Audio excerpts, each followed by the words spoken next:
అష్ట అంటే 8, అష్టసిద్ధులు అంటే 8 సిద్ధులు. సృష్టిలో పంచభూతాలు భూమి, నీరు, అగ్ని, గాలి, ఆకాశం. మానవునిలో కన్ను, ముక్కు, చెవి, నాలుక, చర్మం అనే పంచేంద్రియాలతో పాటు మనస్సు, బుద్ధి, అహంకారం అనే మొత్తం 8 ఇంద్రియాలను జయించిన వారికి సంప్రాప్తించే దివ్య శక్తులనే అష్టసిద్ధులు అంటారు. మార్కండేయ పురాణం ప్రకారం దత్త చరితంలో శ్రీ దత్తాత్రేయుల వారు అష్టసిద్ధులను తన సంతానంగా ప్రస్తావిస్తారు. తన భక్తులకు అష్టసిద్ధుల అనుగ్రహం తప్పక లభిస్తుందని అభయమిస్తారు. ఈ అంశంలో ముందుగా మనం అష్టసిద్ధుల్లో 8 సంఖ్యకున్న ఆంతర్యాన్ని, పరమార్థాన్ని తెలుసుకోవాలనుకున్నట్లయితే మన సనాతన ధర్మశాస్త్రంలో 8 అనే సంఖ్య మాయను సూచిస్తుంది. ఇందుకు సంబంధించే భగవద్గీతలో అష్టసిద్ధుల గురించి ప్రస్తావన ఉంది.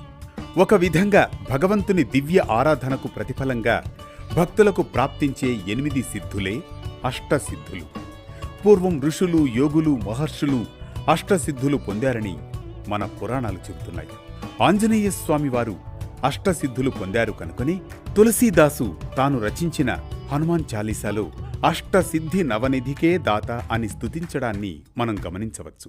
అణిమ, మహిమ, గరిమ, లఖిమ, ప్రాప్తి, ప్రాకమ్యం, ఈసిత్వం, వసిత్వం అనే 8 పేర్లను అష్టసిద్ధులు అంటారు.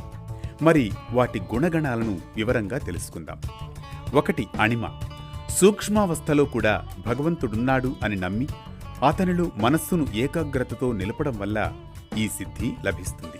దీనివల్ల అత్యంత సూక్ష్మ అణువుగా యోగి తన్ను తాను మార్చుకోగలడు. 2. మహిమ. భగవంతుని మహత్తును దర్శించగలిగిన సాధకునకు ఈ సిద్ధి కలుగుతుంది. దీని కారణంగా సాధకుడు శివకేశవులకు సమానమైన కీర్తిని పొందడం జరుగుతుంది. 3. గరిమ. ఈ సిద్ధి సాధించిన వారు తమ శరీర బరువును ఈ భూభారానికి సమానంగా చేయగలరు. 4. లఘిమ. ఈ సిద్ధి కలవారు తమ శరీరాన్ని దూది కంటే తేలికగా ఉంచడం సాధ్యమవుతుంది. 5. ప్రాప్తి. ఈ సిద్ధి ద్వారా కావాలనుకున్న క్షణంలో శూన్యం నుండి కూడా సృజించుకోగలరు. 6. ప్రాకామ్యం. అనేక దివ్యశక్తులు అంటే దూరదర్శనం, దూరశ్రవణం, ఆకాశ గమనం ఈ గుణాలన్నీ వారి వశంలో ఉంటాయి. 7. ఈశత్వం. ఇంద్రాది దిక్పాలకులను కూడా నియంత్రించగలిగిన అధికారం వస్తుంది. 8. వసిత్వం. సకల జీవరాశులు వారు చెప్పినట్లుగా ప్రవర్తింప చేయగలిగిన శక్తి. పతంజలి యోగ సూత్రాల ప్రకారం ఈ సిద్ధులు కేవలం యోగం ద్వారానే కాక ఒక్కోసారి జన్మతః కూడా సిద్ధించవచ్చు, మంత్రబలంతోనూ సాధించవచ్చు.